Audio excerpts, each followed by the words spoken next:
আসসালামু আলাইকুম রহমতুল্লাহি ওবরাকাতুহু। আজকে পবিত্র জুমা, সবাইকে পবিত্র জুমার শুভেচ্ছা জানিয়ে আজকের এই ভিডিওটা শুরু করতেছি। তো আমার পিছনে দেখতেছেন অনেক কয়জন ছোট ছোট বাচ্চা, ওরা আসলে আমার স্কুলের স্টুডেন্ট। তো আমি সকালে হাঁটতে আসি, বাজার আসার পর দেখি ওরাও দৌড়াইতেছে। তো আমার দেখে আমার পিছা করলো, সাথে সাথে আমার সাথে অনেক দূর গেল, যাওয়ার পরে আবার ঘুরে আসলো। তো জায়গা প্রথম দিন যেহেতু কিছু আমি বললাম না, কারণ ওরা ছোটো মানুষ, আশা করছে একটু আমার সাথে যাব, ঘুরে আসলো, ওই জন্য কিছু বললাম না। তো এখন কথা হইতেছে পড়াশোনা বাদ দিয়ে ওরা প্রত্যেক দিন এরকম যদি ঘোরাঘুরি করে তাহলে পড়াশোনার ক্ষতি হবো। ওই জন্য আমি বললাম যে না, আর নেক্সট টাইম আসবা না, কালকে থেকে হয়তো একটু হাঁটাহাঁটি করে রাস্তা দিয়ে তারপরে পরবার সকালে পড়তে বসবা। যাই হোক, তোরা কথা স্বীকার করছে, কালকে থেকে আসবো না। তো যদিও প্রথম দিন, ওই জন্য কিছু আমি অত একটা বললাম না।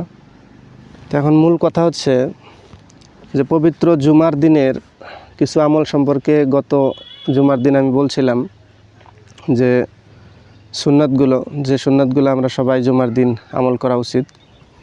তো আজকে আমি জুমার সুন্নাতের মধ্যে একটা বিশেষ আমল, যে কথাটা আমি ওই দিনকে বলতে ভুলে গেছিলাম, সেটা হইতেছে দরুদ পাঠ করা।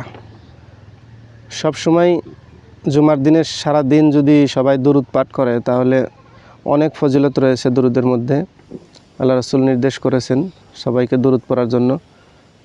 তো যদিও আপনারা সবাই জানেন, আমি আপনাদেরকে জাস্ট একটা রিমাইন্ডার দিতেছি যে সবাই দরুদ পড়বেন, যাতে মনে পড়ে যদি কেউ ভুলে যায় থাকেন। তো আমি দরুদটা পড়ব। তো যদি আপনাদের মুখস্থ থাকে তাহলে অবশ্যই পড়বেন, না হলে শুনে শুনে পড়তে পারেন। দরুদ অনেক প্রকার আছে, তার মধ্যে দরুদ ইব্রাহিমটাই সবচেয়ে বেশি ফজিলতপূর্ণ। আউযু বিল্লাহি মিনাশ শাইতানির রাজিম। বিসমিল্লাহির রহমানির রহিম। আল্লাহুম্মা সাল্লি আলা মুহাম্মাদিন ওয়া আলা আলি মুহাম্মাদ কামা সাল্লাইতা আলা ইব্রাহিম ওয়া আলা আলি ইব্রাহিম ইন্নাকা হামিদুম মাজিদ। আল্লাহুম্মা বারিক আলা মুহাম্মাদ ওয়া আলা আলি মুহাম্মাদ কামা বারাকতা আলা ইব্রাহিম ওয়া আলা আলি ইব্রাহিম ইন্নাকা হামিদুম মাজিদ। যদি এই দরুদ জানা থাকে তাহলে অবশ্যই পড়বেন, আর যদি জানা নাও থাকে তাহলে ছোট ছোট দরুদ আছে, যেরকম আল্লাহুম্মা সাল্লি আলা মুহাম্মাদ, আল্লাহুম্মা বারিক আলা মুহাম্মাদ, এটা পড়তে পারেন বেশি বেশি। আল্লাহুম্মা সাল্লি ওয়া সাল্লিম আলা নাবিয়িনা ওয়া হাবিবিনা মুহাম্মাদ, এটাও বেশি বেশি পড়তে পারেন। তো দরুদের মধ্যে বিশেষ দরুদ হচ্ছে দরুদ ইব্রাহিম, যেটা মুখস্থ না থাকে তাহলে এই ছোটো ছোটোগুলোও পড়তে পারেন। তো জুমার দিনের যে সুন্নাতগুলো আছে সবাই আমরা আমল করার চেষ্টা করব। আর মূল কথা হচ্ছে, খালি জুমার দিনের কথাই আমল করলে হবে না, মূলত আমাদেরকে 5 ওয়াক্ত সালাত আল্লাহ ফরজ করছে।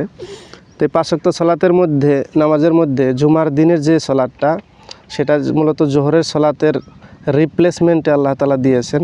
মানে জোহরের সালাত নাই, সেদিনকে না দিয়ে জুমার দিনের সালাত দিয়েছেন 2 রাকাত ফরজ। তো খুতবা গুরুত্বপূর্ণ, খুতবা ভালো করে আমরা শুনবো ইনশাল্লাহ, আর সুন্নাতগুলো আমল করার চেষ্টা করব। তো সবাইকে পবিত্র জুমার দিনের শুভেচ্ছা জানিয়ে তো আজকে এই পর্যন্তই, আর কিছু বেশি বলছি না, এখন বাড়ির দিকে চলে যাব ইনশাল্লাহ। তো সবাই ভালো থাকবেন এবং দোয়া করবেন সবার জন্য সবাই। আসসালামু আলাইকুম রহমতুল্লাহি ওয়া বারাকাতুহু।